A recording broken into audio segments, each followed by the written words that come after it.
México es un país megadiverso y durante décadas ha explotado esta riqueza natural de manera indiscriminada. La industria minera, los desarrollos turísticos y la industria petrolera han realizado sus actividades sin tomar en cuenta el impacto negativo en el medio ambiente. En algunas zonas del país, como Cancún, por ejemplo, motor principal del turismo mexicano con grandes derramas económicas desde su fundación, ha vivido episodios en donde el desenlace ha sido la pérdida de manglar y arrecife, y en su lugar han surgido grandes complejos hoteleros que como llegan se van, y al término de su inversión, ahí se queda todo. México paga las consecuencias de haber tomado decisiones económicas sin tomar en cuenta el medio ambiente con la reducción de las especies que lo habitan. Hoy el mundo está dando un giro hacia un desarrollo económico que vaya de la mano con el cuidado de las especies. La nueva fórmula para preservar la riqueza de las naciones es cuidar su biodiversidad. Soy Berta Alicia Galindo y esto es Alcanzando el Conocimiento. Y los invito a que me acompañen a que demos un recorrido por lo mucho que hay en este país acerca de la biodiversidad y sus retos que enfrenta para su cuidado. Otra de las actividades económicas que ha impactado en la biodiversidad es la agricultura, al transformar las zonas de selva, bosque y manglar en tierras para cultivo, en cambio de uso de suelo. Efectivamente, el mayor cambio de uso del suelo que se da en nuestro país tiene que ver por el impulso de la ganadería extensiva. Se han hecho muchos cálculos, pero más o menos una hamburguesa en McDonald's representa 400 metros cuadrados de selva. O sea, una Mac, ¿no? Yo aquí en esta oficina o dos oficinas se ven deforestadas porque yo me como una hamburguesa. De hecho, el cambio de uso de suelo es como una parte medular, ¿no? De el daño a todos los ecosistemas. Sin duda. Yo creo que ese es de los riesgos más importantes que tienen las áreas naturales protegidas. Se llama el cambio de uso de suelo. Entonces, es ahí donde nosotros pues trabajamos muy de la mano con muchas dependencias, con las gente que viven ahí, con los diferentes gobiernos, son los 3 niveles de gobierno estatal, municipal, para poder identificar y poder detener cualquier proyecto que pueda tener un impacto fuertemente negativo para las áreas naturales protegidas. Las presiones que causa la industria ganadera para la alimentación son una amenaza seria para la biodiversidad. Los científicos analizan el consumo de carne en el mundo y la cantidad de hectáreas sembradas de maíz que se requieren, y por tanto, la cantidad de litros de agua. Países como Estados Unidos consumen en promedio 120 kilos de carne por año, pero el consumo en algunos de sus estados está disminuyendo por la alarma del colesterol. Pero, ¿qué pasará ahora que países como China se están occidentalizando en su alimentación y tienen ya la capacidad económica para comprar grandes cantidades de carne? Pero vean qué está pasando en China. Y todavía no estamos hablando más que de unos 300 millones, 400 millones que tienen recursos para poder pagar carne de res, que es muy cara, y demás cosas, ¿no? A la hora en que los 1,000 y pico de millones empiezan a tener esa afluencia, el impacto va a ser realmente terrible. Simplemente para que se den cuenta qué significa, esto lo he usado y a lo mejor algunos de ustedes han visto esta transparencia. Este es un filete, no de los de estilo argentino, son mucho más grandes, son simplemente 350 gramos, es bastante modesto. Para producir un filete de 350 gramos se requieren casi 5 kilos de granos de maíz. El crecimiento en la industria del ganado está ocasionando serios problemas al medio ambiente. Según un reporte de Food and Water Watch y de la World Wildlife Fund, los problemas al ambiente, a la salud pública, a la seguridad de las personas y al bienestar de los animales deberían ser revertidos por un enverdecimiento de la producción de carne de res, y para ello proponen crecer ganado en corrales en lugar de a campo abierto. Aunque propuestas provenientes de la comunidad científica aseguran que una de las mejores medidas para combatir el cambio de uso de suelo es dejar de comer tanta carne. Entre la tierra y el mar, los manglares son un ecosistema sumamente importante para el equilibrio de la biodiversidad, tanto terrestre como marina, además de su capacidad para captar grandes cantidades de carbono y proteger al territorio de fenómenos meteorológicos como los huracanes. La biodiversidad de los manglares refugia a cerca del 90% de peces en sus estados juveniles y larvarios. Cada hectárea de manglar brinda beneficios que equivalen entre $200,000 y $900,000 por año. Sin embargo, cada año desaparecen 22,000 hectáreas de manglar. Según datos de Greenpeace México, esto representa una pérdida económica de unos $4,400 millones. Pero no solo eso, sino los manglares, las consecuencias de la devastación resultan graves. Los manglares son un ecosistema medular para el equilibrio de la biodiversidad tanto terrestre como marina, además de su capacidad para captar grandes cantidades de carbono y proteger al territorio de fenómenos naturales. Los manglares brindan servicios vitales porque actúan como barrera natural que ayuda a contener la erosión de los vientos y las mareas. También contribuyen al mantenimiento de la línea de costa, ayudan a mantener las arenas de las playas, filtran el agua y colaboran en el abastecimiento de los mantos freáticos. También capturan gases de efecto invernadero y actúan como sumideros de carbono. México es el quinto país con mayor extensión de manglares en el mundo. Sin embargo, nuestro país a estas fechas ya perdió 65% de estos ecosistemas y únicamente le quedan alrededor de 770,000 hectáreas y continúa perdiendo estas zonas de este ecosistema. Según el Instituto Nacional de Ecología, calcula que se está perdiendo el ecosistema de manglar a una tasa promedio de 2.5% por año. Las especies también son indicadores de la salud de los ecosistemas. Cuando un ecosistema no está en un buen estado de salud, pues las propias especies empiezan a migrar. Entonces, si hay cambios en temperatura, empiezan a migrar. Si hay cambios en disponibilidad de agua y de recursos, empiezan a migrar. Entonces, el poder tener identificado qué está pasando en las áreas, el poder monitorear las diferentes especies de flora y de fauna, nos permite tomar decisiones de política pública en materia de conservación con una visión de largo plazo. Uno de los casos más conocidos sobre la destrucción de manglares es lo sucedido en Tajamar, en Cancún, Quintana Roo, en julio del año 2015. Una historia que comenzó en 2003 cuando autoridades federales y locales autorizaron la construcción de un complejo turístico en una zona de manglar, una situación nada nueva en Cancún y en el estado de Quintana Roo.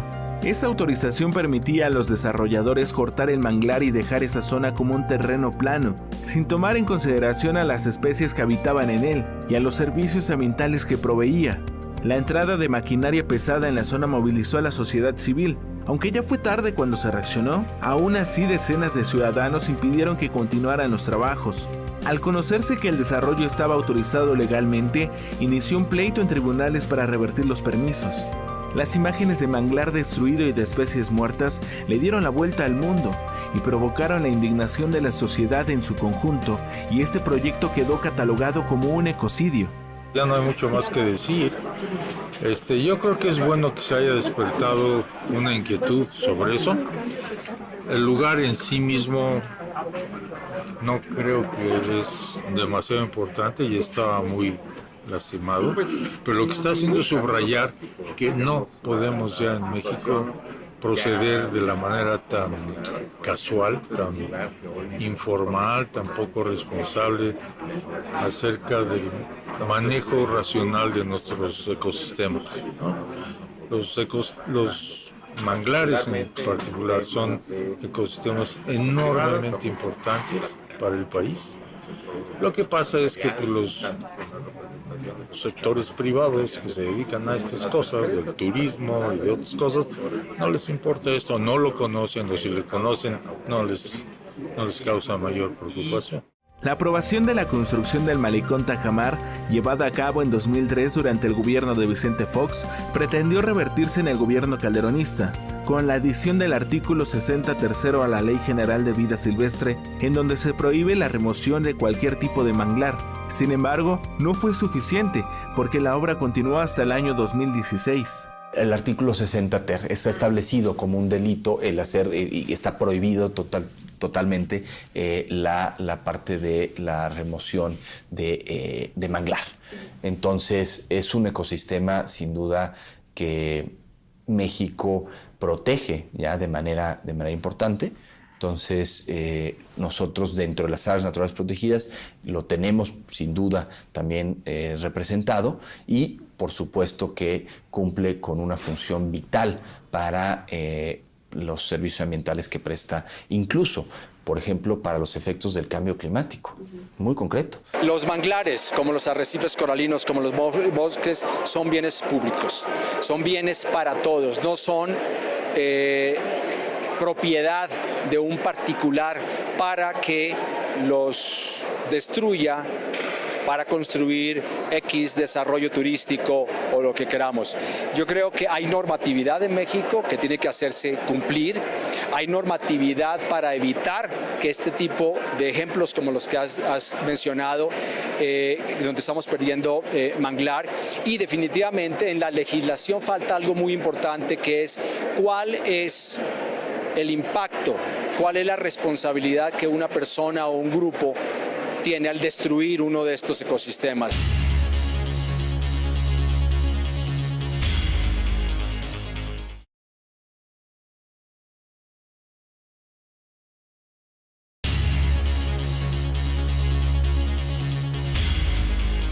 En México predominan 4 especies de mangle: el mangle rojo, el blanco, el negro y el mangle botoncillo. Estas 4 especies están protegidas por una norma oficial mexicana emitida por la Semarnat en el año 2010. Además, México forma parte de la Convención Ramsar, que es la comisión relativa a los humedales de importancia internacional, especialmente como hábitat de las aves acuáticas. El objetivo principal de esta Convención Ramsar es la conservación y el uso racional de los humedales mediante acciones locales, regionales y nacionales. Y si el país tiene leyes que protegen al manglar y si forma parte de acciones internacionales para el cuidado de estos ecosistemas, ¿por qué ocurrió un caso como el de Tajamar? ¿Por qué se está perdiendo el 2.5% de este ecosistema cada año? Para algunos investigadores, esto se debe a que no hay comunicación entre las instancias de gobierno. Tienen un director del área natural, que es federal, ¿no? Un director del área natural protegida, un subdirector y 4 changuitos de guardaparques, que además, que es el dinero que sale para que operen, sale de los brazaletes que le cobran a los turistas por entrar al área natural protegida. No hay una inversión real por parte del gobierno. Y bueno, y además como que son vacíos, desde mi punto de vista, son vacíos legales. Porque zona federal, yo gobierno municipal o gobierno estatal, ¿por qué me tengo que meter a regular zonas federales? En la destrucción de los manglares intervienen principalmente las actividades humanas y la permisividad de las autoridades para otorgar permisos de construcción y al mismo tiempo autorización para destrucción de terrenos de manglar. Por décadas, la construcción de complejos hoteleros en lugares de playa y lagunas que no respetan los espacios naturales como los manglares y no consideran la sustentabilidad como parte de sus planes de negocio son las principales actividades que han terminado con miles de hectáreas de mangle en México. Uno de los sitios en donde es claro observar esta situación es con la destrucción de manglar y selva baja en la península de Yucatán. Cancún hace 4 décadas era una selva de ríos, lagunas, manglares y mar. Hoy es una ciudad con decenas de complejos hoteleros. De la selva y el manglar original queda muy poco ya. Le compran la tierra a los pescadores por una miseria, ¿no? ¿Cuánto tiempo les dura el dinero a los pescadores? Antes de que se lo tomen en alcohol, pues, se lo chupen, como se dice vulgarmente. Nada, se lo acabaron, ese dinero se les acabó. Después los permisos que tienen que mover con el gobierno federal, porque si están en área natural protegida o porque si van a construir, van a ocupar parte de la zona federal de la costa, o con los gobiernos municipales, ¿no? Los permisos que hay que sacar, las mordidas que hay que cazar, la corrupción alrededor. Eso le dura, pues dependiendo si estamos hablando de sexenios o estamos hablando de cuatrienios, dependiendo del nivel de gobierno, es lo que le va a durar el gusto. A los 20 años, el recurso se gastó, como dicen aquí en la península. Se acabó el recurso, se lo echaron el recurso. El paisaje ya lo degradaron, ya contaminaron, ya no sirve para nada. El hotelero se puede dar el gusto de irse y dejar abandonado el hotel ahí el cascarón, porque la inversión que puso la recuperó. Ya, para 20 años ya, pero antes, muchísimo antes, ya recuperó su inversión y ya tiene ganancias multimillonarias. Se puede dar el... ¿Quién perdió? La casa pierde. La casa es la que pierde, el país es el que pierde. Nadie ganó, ni el pescador que vendió su tierra, ni el funcionario corrupto que dio los permisos que no podía dar. Sí. Una tendencia que tendría que parar ya, si México como país no cambia este tipo de acciones y crea políticas públicas que sí se cumplan. De ese modo, pienso que podríamos acercarnos a plantearle a los desarrolladores que, bueno, no es que no puedas poner un resort aquí, sino es que tendrías que ponerlo tomando en cuenta que debes de evitar cortar la comunicación entre los ecosistemas. Porque se han dado cuenta los propios desarrolladores que la gente que visita esa zona, pues realmente visita esa zona por esa riqueza natural que se tiene. Entonces debe de existir siempre un balance, un equilibrio. No puede haber desarrollo sin conservación ni conservación sin desarrollo. Son dos cosas difíciles, pero que las dos debemos encontrar ese balance en donde pueda haber una cierta actividad. Más allá de los manglares, los mares, litorales e islas del país resguardan un gran número de ecosistemas y especies endémicas. México cuenta con 2.7 millones de kilómetros cuadrados de litorales, pero solo el 1.5% está protegida. La meta en este sexenio es alcanzar el 17% de la superficie terrestre y el 10% marina como áreas naturales protegidas, como parte de las metas a 2020, establecidas por las conferencias de las partes en el Convenio de la Diversidad Biológica. A últimas fechas, el gobierno mexicano ha declarado como un área natural protegida a la Reserva de la Biosfera del Caribe Mexicano, una de las zonas con mayor biodiversidad del país. Hoy en día, México cuenta ya con la Reserva de la Biosfera Caribe Mexicano, esta nueva área natural protegida, que es la más grande de México, la más grande del país, con 5.7 millones de hectáreas. Es decir, ningún presidente en la historia de nuestro país había decretado un área natural protegida tan grande como lo es Caribe Mexicano, con 5.7 millones de hectáreas, con el propósito de proteger principalmente la barrera arrecifal mesoamericana, todas estas especies que están dentro de esta reserva. Tenemos muchas especies de corales, especies de tiburones que se distribuyen en esta zona y es la barrera transfronteriza más importante que existe. Esta arrecife mesoamericano lo compartimos con Guatemala, Honduras y Belice. En México, 17 de los 32 estados del país tienen mar, pero este mar en reiteradas ocasiones se ve amenazado por diferentes factores, como pueden ser desde la industria petrolera en el Golfo de México, el manejo inadecuado de la pesca y la contaminación. Los desechos químicos y sólidos generados de las industrias y de las zonas urbanas van a parar al mar, afectando a un enorme número de especies marinas que irremediablemente mueren ante tanta toxicidad.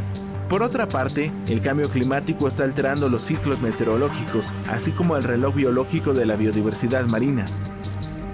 Los ecosistemas marinos, litorales e islas de México son de las más ricas en el mundo por el número de especies endémicas entre aves marinas, peces y mamíferos. En estos ecosistemas marinos habita un gran número de organismos, entre los cuales se encuentran más de 300 especies de medusas, corales y anémonas, más de 4.000 especies de moluscos, como pulpos, caracoles y almejas. Y en lo que se refiere a crustáceos como los camarones, cangrejos, jaivas y langostas, existen más de 5.000 especies. Se cuentan 2.500 especies de peces, tiburones y rayas. Y en los mares mexicanos hay alrededor de 50 especies de mamíferos marinos y un total de 11 especies de tortugas y cocodrilos. Hoy en día, una gran parte de la biodiversidad marina se encuentra en alguna categoría de riesgo. El caso más conocido es el de la vaquita marina, de la cual quedan alrededor de 40 ejemplares. Desde la década de los 90 se dio la alerta de que esta especie estaba en riesgo. Sin embargo, han pasado más de 4 administraciones y la vaquita, en vez de salvarse, va directo a su extinción. La principal amenaza para la vaquita marina es el uso de redes de arrastre que los pescadores utilizan para capturar otras especies como camarón. La vaquita queda atrapada y muere. En muchas de las cosas se trata de pesca ilegal. Aunque el gobierno federal ha implementado medidas para limitar la pesca por varios años, estos programas están en riesgo por los recortes presupuestales. Únicamente se recortó en específico para el tema de lo que se venía haciendo en un programa para una especie en particular, me refiero en el Alto Golfo, donde ahí se han tomado medidas adicionales con la vaquita marina, por ejemplo, en donde se les dio una veda, por una veda de 2 años, que termina la veda. La vaquita marina es una de las especies más vulnerables. Algunos investigadores piensan que se ha llegado a un punto sin retorno. A pesar de los continuos esfuerzos por conservarla, la esperanza de su recuperación disminuye gravemente. Se estableció una veda de 2 años que estos pescadores, por dejar de hacer esa actividad, iban a recibir una compensación. Eso es el único recorte que se viene, pero ¿por qué? Porque estamos ahora viendo nuevos esquemas para trabajar con ellos, para trabajar con quienes llevan a cabo esta actividad en el Alto Golfo, para pues incluso artes de pesca y otro tipo de medidas para evitar que pueda afectar a 2 especies que se dan allá que son endémicas, la vaquita marina y la totoaba. Sin embargo, es necesario recordar que en el mar existen muchas más especies en peligro y por las cuales aún se pueden efectuar acciones para proteger. Ejemplo de esto es la biodiversidad en los arrecifes, uno de los ecosistemas más vulnerables del mundo. Los arrecifes son pieza clave en la dinámica costera, ya que previenen la erosión y ayudan a disminuir la fuerza del oleaje. Los arrecifes son la estructura de protección más efectiva contra los efectos de las tormentas tropicales y huracanes. La biodiversidad de los arrecifes es tan grande que, a pesar de que ocupan únicamente el 0,2% del área oceánica mundial, resguardan cerca del 30% de su biodiversidad. Los arrecifes están formados principalmente por corales. La mayor parte de especies de coral son sensibles a los cambios de temperatura en las aguas superficiales y a la acidificación del mar, produciendo en ellos un fenómeno conocido como blanqueamiento, que termina con la muerte del coral. El sistema arrecifal mesoamericano es el segundo más grande del mundo y una gran parte de él se encuentra en el sureste mexicano. En 35 años, más del 50% del sistema arrecifal mesoamericano ha sufrido blanqueamiento, provocado por el aumento de temperatura del mar.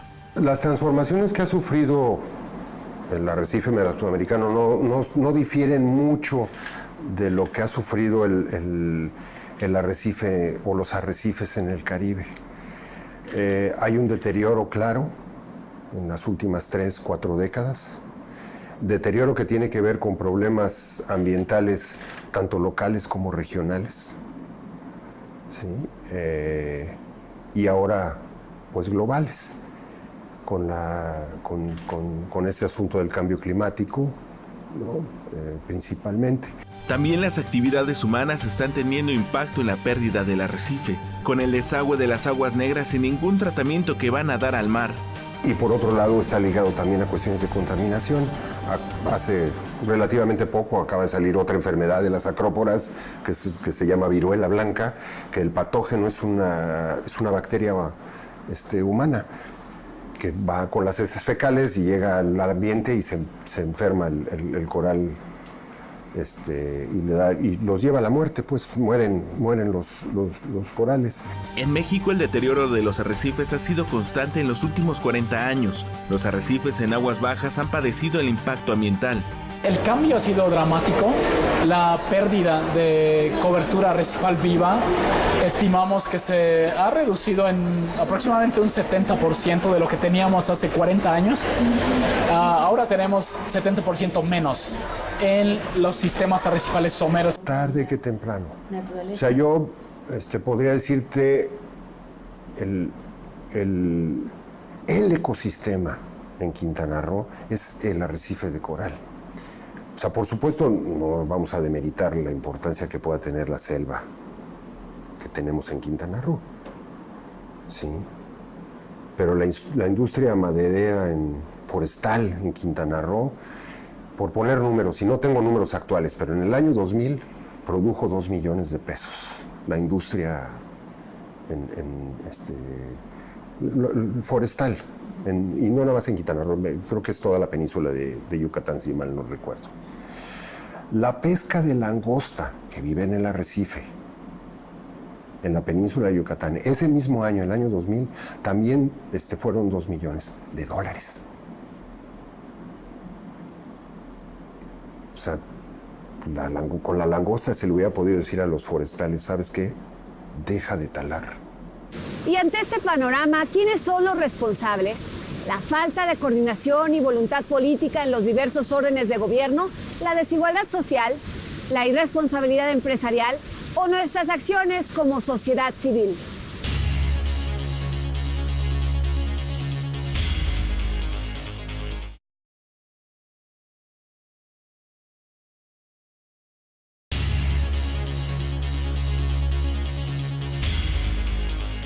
Diferentes estudios coinciden en que la causa principal del deterioro ambiental en México ha sido la falta de políticas públicas propias para la conservación y la sustentabilidad que éstas no se cumplan. Tenemos leyes, tenemos políticas públicas, hay muchos tratados internacionales, está la conferencia sobre biodiversidad y a pesar de eso estamos perdiendo la diversidad. Me parece que la gente no conoce suficiente en el globo terráqueo los retos que tiene la biodiversidad, pero sobre todo lo que perdemos cuando se extinguen las especies. Si no tenemos ese nivel de conocimiento a nivel de los millones y miles de millones de personas, no vamos a poder realmente tener la presión sobre los gobiernos, la presión sobre los actores sociales para que cumplan esas normas que en primer lugar se han establecido. Para la comunidad académica, esto es una preocupación seria, porque pese a las investigaciones y los estudios presentados, no encuentran una respuesta contundente por parte de los tomadores de decisiones. Entonces no hay una política científica integral que aproveche todos estos recursos. No la hay. Desafortunadamente no la hay. Y bueno, créeme que no es culpa de nosotros. Esa parte no es culpa de nosotros porque de acercarnos, de meter proyectos, por supuesto que hemos querido acercarnos a gobierno del Estado, pero no hay nada de apertura. Entonces llega un momento que dices tú como, ¿para qué me acerco, no? ¿Para qué me sigo desgastando? Nosotros como usuarios, como ciudadanos, tenemos que exigir al Estado políticas más claras y más contundentes.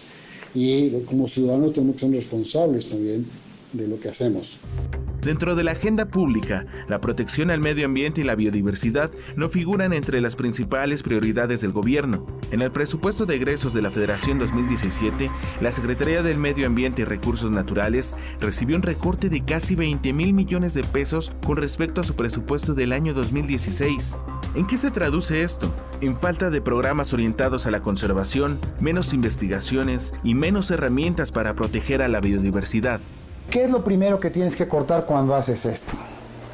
¿Qué es lo primero que percibe un gobierno que obviamente muchas veces no tiene la información correcta o sólida para esto? ¿Qué recortas? Los programas sociales, los programas ambientales, es decir, y ante la falta de trabajo, ¿qué va a pasar en el país? Bueno, pues va a haber, los problemas ambientales van a crecer, o sea, va a haber más cacería ilegal, más tráfico de especies, más destrucción de selvas y bosques, ¿no? Más tala ilegal. Por un lado es lo que yo creo que puede ocurrir, y por otro lado lo que va a ocurrir pues, es que la delincuencia va a subir, porque toda la gente que honestamente quiere tener un trabajo y ya no lo va a tener, pues tiene que hacer algo para subir.